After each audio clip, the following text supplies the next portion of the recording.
Welcome, welcome, welcome. This is Joy Rose, your friend from How Sweet the Sounds. Once again, Pastor G has given me the opportunity to share some thoughts and communications with you, and I thank him for that. Always giving respect and honor to the head of the house. Thank you, Pastor G, in your absence. Today, I am so blessed. Y'all just don't even really want to know that I have Amanda Boyd with me today. Sister is awesome, just awesome.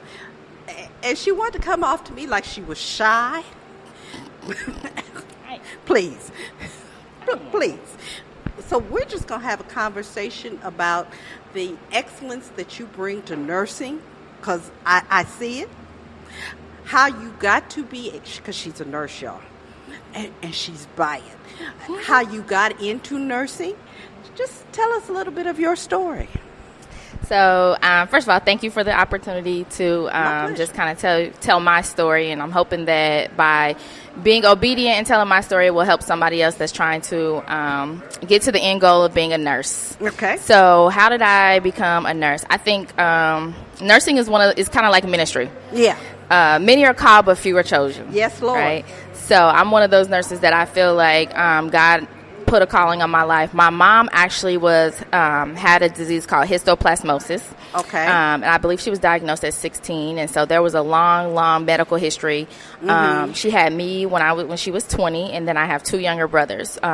So for as long as I can remember, throughout my young life, my mom was in the hospital, out the hospital, mm-hmm. On medications, not on medications, and I always had a hand in that. And so mm-hmm. I learned the skill of nursing, which I say I can teach anybody skills. Mm-hmm, mm-hmm. It's the heart of nursing that you have to be born with. Absolutely. So, and that's the heart to care for people and want to help people, and just be nurturing and loving and kind and empathetic, right? Right. So that's the part that I believe that was embedded in me at a very young age. Mm-hmm. Also, the call to action. Some okay. of us, we see a need, but we are hesitant to move, mm-hmm. And so with my mom having that element in my life, there was always a call to action. When there was a need, you moved. Absolutely. Right? I remember my grandma lived a couple blocks over, and my grandma used to tell this story, but our phone at home was programmed to 2. My grandma's number was 2. Okay. So even at the age of 2 and 3, I knew that if something was wrong, I hit 2 because that's grandma's number, and grandma would come. So those are just a few. That's the small thing about me. Also through my family, we've had, years of, the normal. Yeah. Mental illness. My mom actually died when I was 9, and I have a couple. My aunts. I have 2 aunts that died also when I was young, and a niece. And so loss and grief, and drugs. We've had our spouts with it all, and the law enforcement, and no education. And my grandma actually raised 12 kids. So as her daughters died, she took their kids in. So there was 12 of us. So you're talking a woman from Grenada, Mississippi. Okay. With a 5th grade education. Shout out to Mississippi. In the state of Indiana, raising 12 black kids. Wow. That's a lot of work. Yes. A lot of work, right? But we always, I say this, there was one thing that my grandma did well, and that was be present, mm-hmm. be strong, and love us. Yeah. Right? So those are things that you can't take away. So, when challenges come, I was actually a high school dropout, which is, awesome, because wow. I just decided, I didn't want to go to school anymore. Wow. Yeah. And so Grandma wasn't pleased with that, I'm sure. My grandmother, I'm actually named after my grandmother, and my grandmother, everybody says you were her favorite. She let you do whatever you wanted to do. Right? I think maybe a little bit of truth in that. Looking back, it was a lot of truth in it. Okay. But I think that's because I was, my uncle probably about 4 years ago said to me, he says, "You're the new millennium, Amanda." And my grandma's name was Amanda, and they call her Doll. My name's Amanda Marie. But he said, "You the new millennium," right? So I think, there was so much of me, so much of her in me, and she's seen it. She said, she'll figure it out, right? She'll figure it out, right? I wasn't going to do too much wrong. I just was going to do it my way. Absolutely. That was it, Yeah. Grandma was, we'll be quiet and pray about it. And I'm like, listen, no, we not, We gonna pray, but we're not gonna be We quiet. gonna pray. Exactly, right. And now it's funny because I'm older and I actually am a lot like her. I just kind of sit back. When I was younger, I wanted to expose everybody. Now I just kind of look like, okay. So, but I was a high school dropout. I had my first child at 20. I'm a mother of 5. Bless your heart. Yeah. And y'all, she look good for a mom of 5. That's because they keep me young. So I actually went and got my GED after I had my 4th child. Okay. Yeah, I had my 4th child November 22nd, 2004. And I said, well, I got 4 of them. I'm going to need a little bit more money. Yeah, just a little change. So I got my GED a week after his birth. And I actually started nursing school January 13th of 2005. Wow. So I made the decision. That's all it takes for me. Once I decide I'm going to do something, I do it. So took me 5 years. I did the traditional route for school. I went to Marian University. Okay. Marian College then, Marian University now. I had amazing instructors who loved me, who cared. I had multiple challenges even in school. Right. The biggest challenges being my children had some health issues. That were really challenging. I even at Marian, I challenged some of their rules and regulations because I was a non-traditional student at a traditional school. And Marian is very much traditional, Catholic college, and so they weren't used to having single black mothers in their school. So some of their rules didn't add up to, they had this rule where if you miss more than I think 3 classes, you get an F.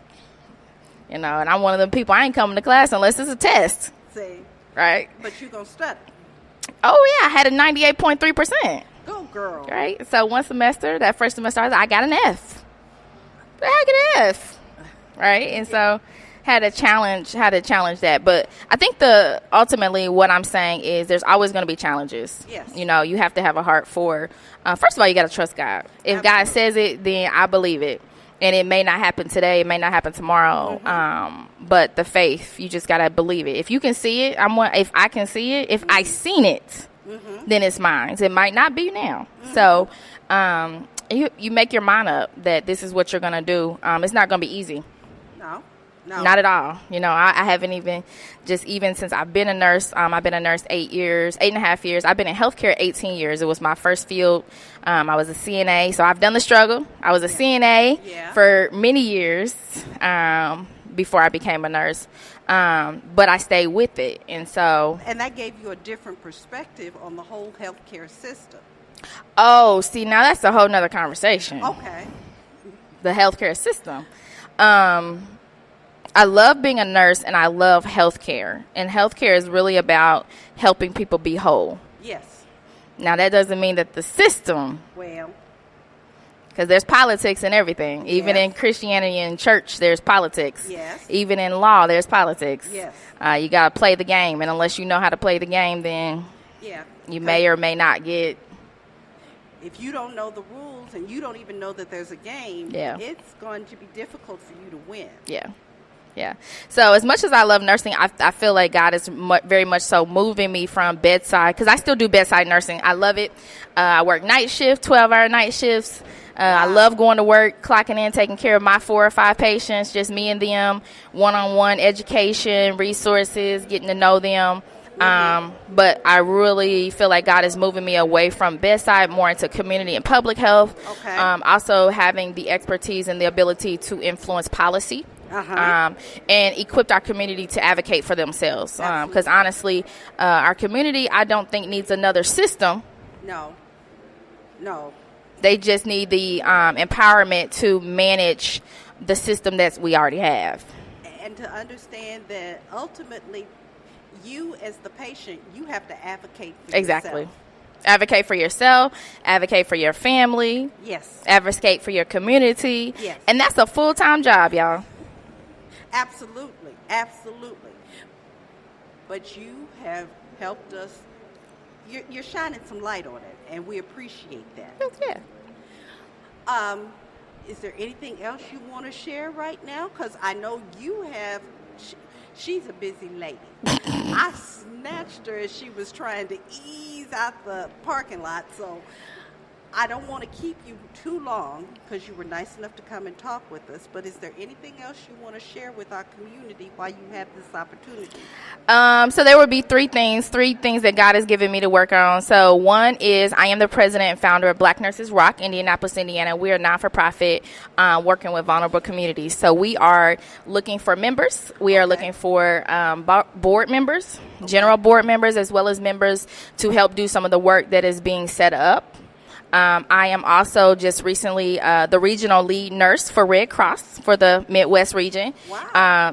So I am spearheading and leading at this point 3,500 nurses in the Midwest region for Red Cross. Honored to have that opportunity.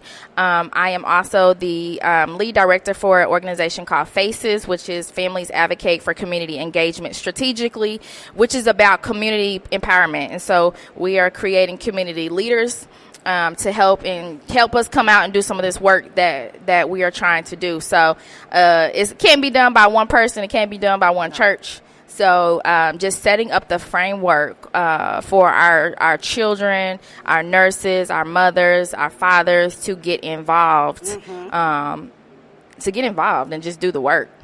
Now, you mentioned 3 different organizations. Yes.